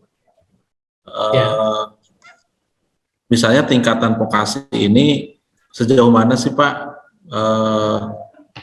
dengan kemarin hampir 2 tahun pandemi gitu ya? Apakah ada hasil-hasil riset yang efektif nggak sih sebetulnya kan gitu ya? Dari sisi walaupun ya dengan pandemik ini menjadi melek kan kita ya, jadi menjadi orang-orang harus melakukan inovasi dan sebagainya gitu ya. Tetapi ini juga di sisi lain ada satu peluang yang atau satu hal yang harus dikaji kan oleh khususnya Seamolek sebagai institusi dalam pengembangan open distance learning. Seperti itu Pak. Iya. Kami begitu masuk COVID, kami melakukan ini Pak, survei ya, survei terkait dengan perkuliahan. Nah, ini mahasiswa sih Pak kami kemarin ini. Jadi bukan SMK ya kami, karena kami mau melihat yang mahasiswa itu seperti apa sih gitu ya. Jadi survei kami adalah perkuliahan di selama pandemi COVID-19. Nah ini respondennya itu ada sekitar 1.000 lebih lah mahasiswa ya dari seluruh Indonesia ini. Intinya hasilnya ini memang masalahnya itu di efikasi Pak. Jadi dari internal dirinya gitu loh, untuk kemudian mau berusaha belajar mandiri dan segala macam ya. Kalau masalah terkait dengan bagaimana kebijakan sekolah atau kampus terkait pembelajaran, itu apapun kebijakannya, kalau efikasi dirinya bagus, dia akan terus berusaha untuk mencari tahu materi-materi apa yang bisa mendukung pembelajarannya dia. Nah, jadi kalau misalkan efikasi itu menjadi suatu isu, lantas apa yang dilakukan sekolah sebelum kuliah, ya berarti kan SMA atau SMK di pendidikan menengah, untuk mempersiapkan siswa ketika dia mau kuliah gitu loh. Artinya gini, berarti ketika dia pendidikan menengah, itu guru tidak melatih siswa untuk kemudian menjadi seorang yang mau belajar mandiri, punya tanggung jawab. Jadi akhirnya kesimpulannya ke situ, Pak.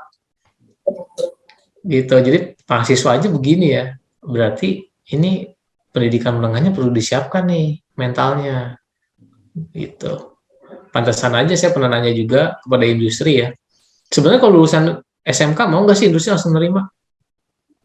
Enggak. Kenapa enggak? Satu, mereka belum percaya dengan kompetensinya. Meskipun udah diuji oleh LSP S1. Oke. Terus yang kedua, attitude kata dia. SMK attitude-nya ya tahu sendirilah, mereka ya bilang seperti itu. Jadi artinya mau dia diuji dengan kompetensi apapun, faktanya industri nggak mau langsung nerima meskipun dia punya sertifikat. Itu faktanya. Tuh. Jadi ya balik kepada mungkin balik kepada institusi pendidikannya juga gitu, bagaimana mereka menciptakan lulusannya. Gitu Pak. Jadi baik. Ya. Oke, terima kasih Pak Ilham. Silakan Bapak dan Ibu, saya kembali lagi ke host yang ada di SMK Cendekia.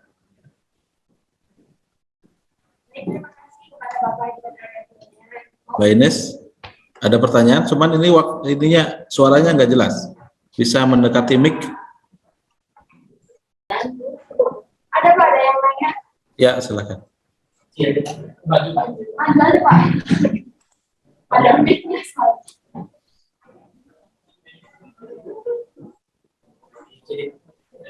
Nama dan sebagai guru apa ya Pak? Nanti di ya, namanya, mengajar apa? Nama saya Iskandar Zulkarnain, saya sebagai guru bahasa Indonesia.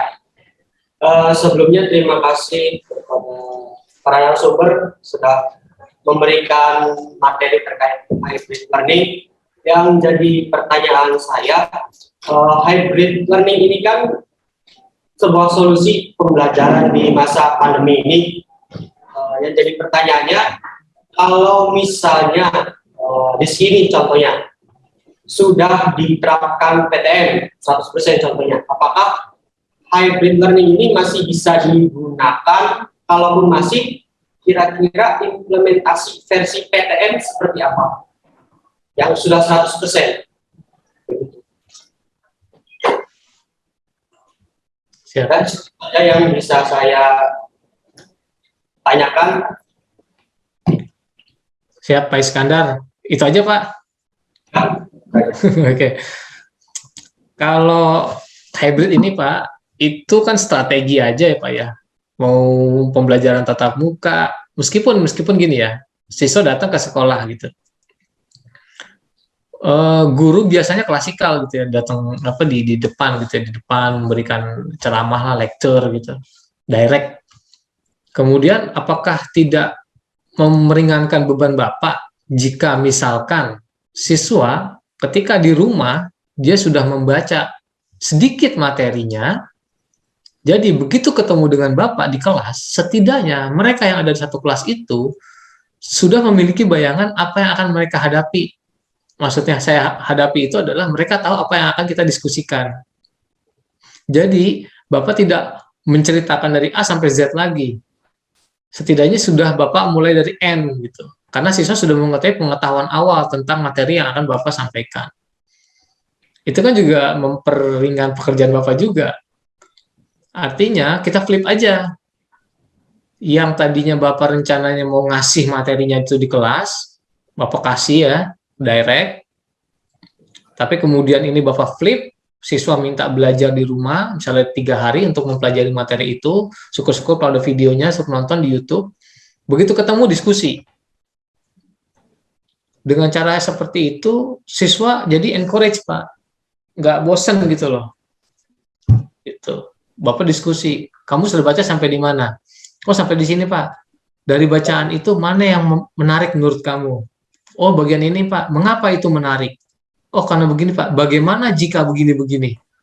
Nah, itu yang membuat hot jadinya, Pak. Siswa berpikir itu menggunakan semua pengetahuan yang udah dimiliki di kepala mereka ini dicari. Nah, itulah membuat konstruktivisme itu di situ. Karena setiap siswa pasti punya pengalaman, latar belakang, informasi yang berbeda-beda. Nah, menyiasatinya seperti itu. Ada siswa yang lebih unggul karena mungkin orang tuanya dokter. Ada juga siswa yang nggak tahu apa-apa, orang tuanya petani. Nah, ini nggak bisa disamaratakan nilainya juga. Karena yang dokter itu ya setiap harinya berdiskusi dengan bapaknya tentang penyakit atau apapun lah ya. Saya rasa nggak masalah, Pak, diterapkan di PTM juga hybrid ini. Ini kan hanya strategi aja ya. Tapi ini akan meringankan pekerjaan Bapak di kelas. Gitu. Oke, saya rasa gimana Pak Iskandar? Kalau bahasa apalagi ya, lebih enak lagi bahasa. Untuk Bapak, kayaknya apakah ini bisa lagi? Selanjutnya ada yang ingin ditanyakan lagi ke Bapak Ibu? Ya, ini mungkin tadi sudah disinggung oleh Pak narasumber, Pak Ilham, bahwa di kesehatan itu ternyata juga banyak simulator ya, simulator yang harus digunakan Bapak dan Ibu, atau mungkin itu juga salah satu media pembelajaran. Kalau sebelum praktek itu kan saya tahu bahwa kalau kita tahu bahwa alat untuk kesehatan itu luar biasa ya, mahalnya ya. Nah, tapi kan itu sebelum kepada ini bisa dilakukan atau dibuat oleh menggunakan simulator. Pak Ilham barangkali bisa, nah ini silakan. Ya, ini salah satu, mohon ya, ini nggak usah dilihat vulgar ya, ini kita kan bicara kesehatan ya. Oke, ini salah satu simulator yang bisa dipakai ya. Nah, ini anatronika. Nah, siswa kan bisa dia. Kalau dia punya, ini saya bicara kondisi ideal, dia punya laptop, atau setidaknya satu kelompok punya satu laptop lah ya, punya siapapun. Nah, minta dia untuk mengekspor bagian tubuh. Apa saja organ-organ yang ada di dalam. Nah, organ kita lihat di sini. Ini muscular system, head, neck. Nah, misalnya seperti ini ya. Atau bagian-bagian tertentu dari organ, atau apa ya, sistem peredaran, atau saraf-saraf. Kita bisa ini torak. Nah, jadi ada banyak cara lah ya. Ini kan bisa juga dilakukan di kelas prakteknya. Jadi nggak usah ke lab, tapi di kelas aja. Nah, kemudian Bapak Ibu tampilkan ini pakai LCD proyektor, kemudian diskusi bareng-bareng, bisa juga ya. Ya. Ini anatronika ini, silakan di-download aja, ini gratis. Ada juga versi berbayar, tapi ini yang gratis. Silakan Pak Ade. Oke, seperti itu Bapak dan Ibu ya. Tadi ini bisa digunakan atau bisa dimanfaatkan, hanya mungkin secara penjelasan itu memang harus orang yang memiliki basic pengetahuan yang tepat ya.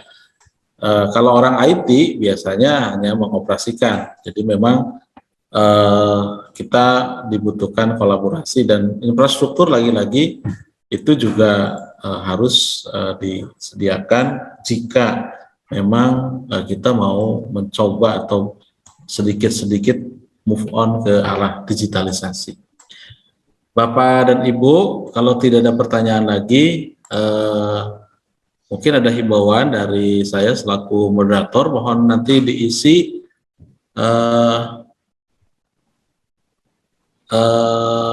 kuesionernya ya, Mbak Ines, nanti mohon di-sharekan ke peserta yang ada di sana. Kuesionernya itu ada yang harus diisi dari kegiatan ini. Silakan terakhir, ada lagi Mbak Ines yang mau bertanya? Satu lagi. Boleh silakan maju ke depan, Pak.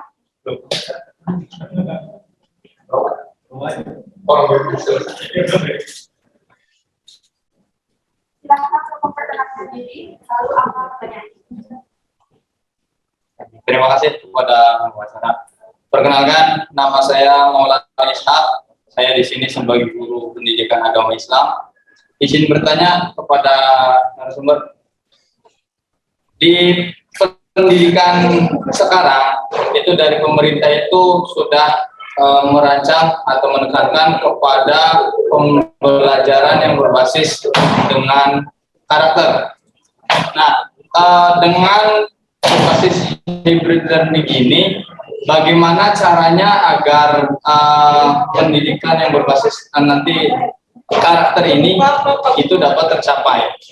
Sedangkan kalau misalkan pakai hybrid learning ini kan nanti kemungkinan itu tidak bisa terpantau, terkontrol secara langsung bagaimana anak-anak itu karakternya di sekolah atau di rumah seperti apa. Dan juga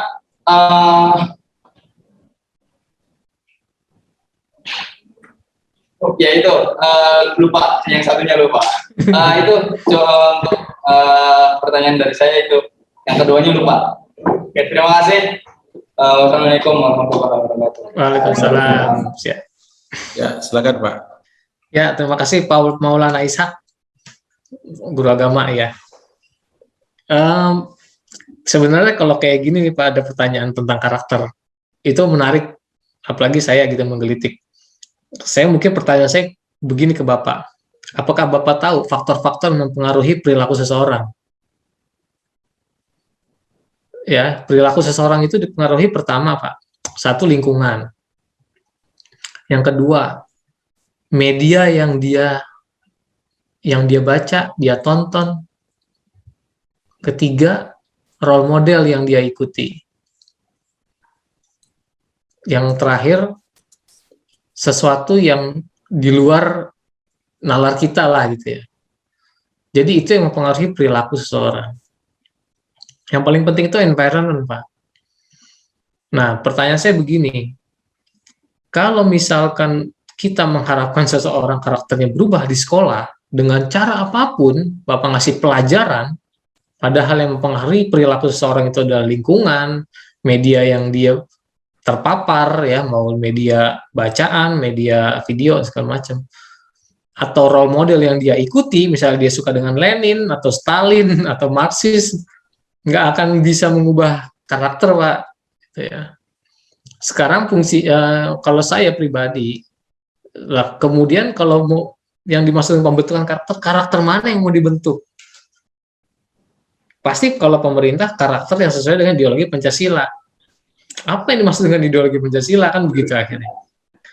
Nah, resiko yang mungkin saya kalau mau meraba, resiko siswa ini Pak, kalau misalkan terpapar oleh internet, mungkin arahnya ke situ mungkin ya, mungkin.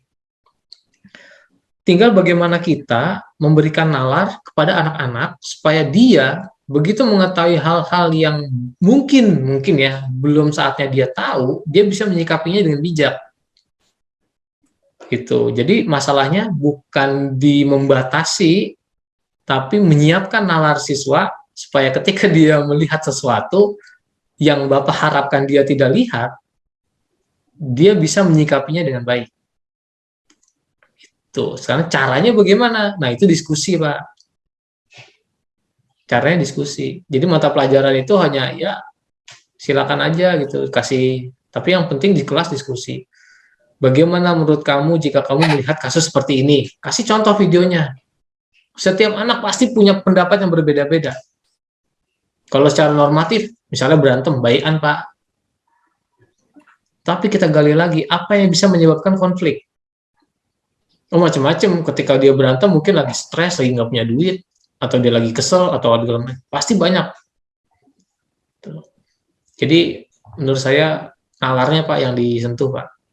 bagaimana siswa menyikapi semua informasi yang dia terima di internet. Tuh. Panjang Pak itu Pak, ntar Pak. Bisa Ya. kita chat pribadi. Ya, memang digitalisasi ini banyak yang harus disikapi ya, tidak hanya di masalah agama, pendidikan agama, bahkan semua lini ini barangkali ya. Oke, baik Pak Penta, terima kasih. Kalau tidak ada lagi, Mbak Ines, kesimpulannya dari kegiatan ini dari materi yang tadi disampaikan oleh narasumber, mungkin ada beberapa hal yang saya simpulkan, ya tidak semuanya, ya intinya bahwa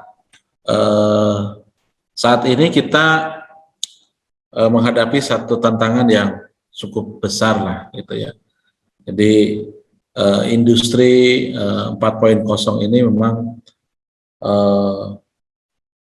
membawa kepada apa yang harus kita lakukan, ya.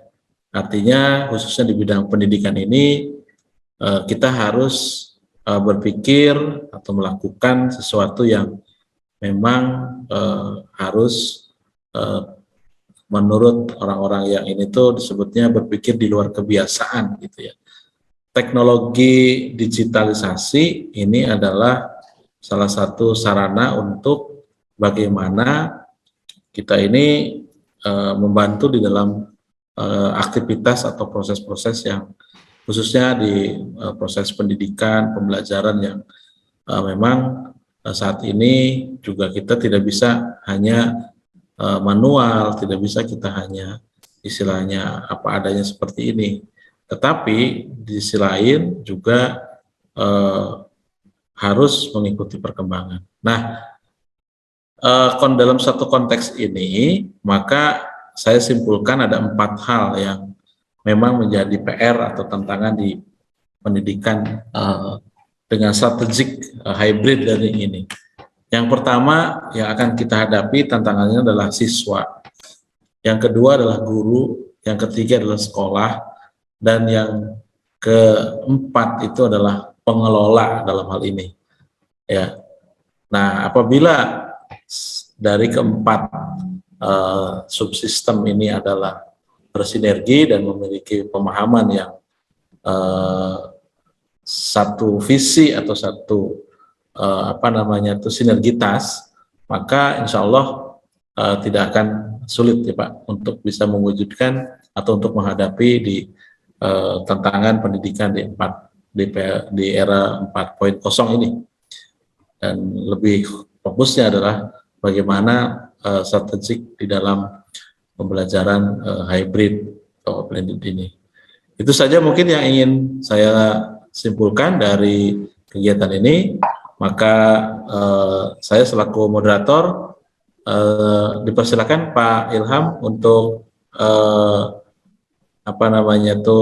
closing statement-nya. Silakan. Siap.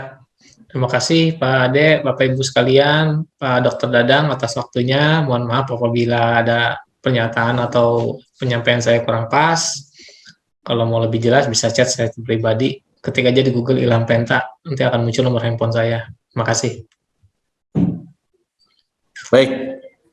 Demikian Bapak dan Ibu workshop kita hari ini yang berjudul pengembangan media pembelajaran berbasis hybrid learning pada masa pandemi COVID-19 di SMK Cendekia Kota Cirebon. Saya selaku moderator, mohon maaf apabila hal-hal yang kurang berkenan. Terima kasih atas kehadiran dan perhatiannya. Kami kembalikan ke MC. Assalamualaikum warahmatullahi wabarakatuh. Terima kasih kepada Bapak dan Adik Kurnia Eko. Terima kasih pemaparan materi yang luar biasa sehingga kita bisa mendapatkan banyak bekal dan pengetahuan untuk diaplikasikan dalam kehidupan sehari-hari pada masa pandemi COVID-19. Untuk acara selanjutnya yaitu pendaftaran pelatihan, Bapak dan Ibu bisa mengikuti pelatihan tentang pembelajaran ini dengan mengisi link yang akan dikirim oleh panitia. Terima kasih banyak kepada narasumber, moderator, serta para peserta yang telah menyimak acara ini dari awal hingga akhir. Saya mewakili panitia yang bertugas menyampaikan mohon maaf atas salah kata dan perbuatan.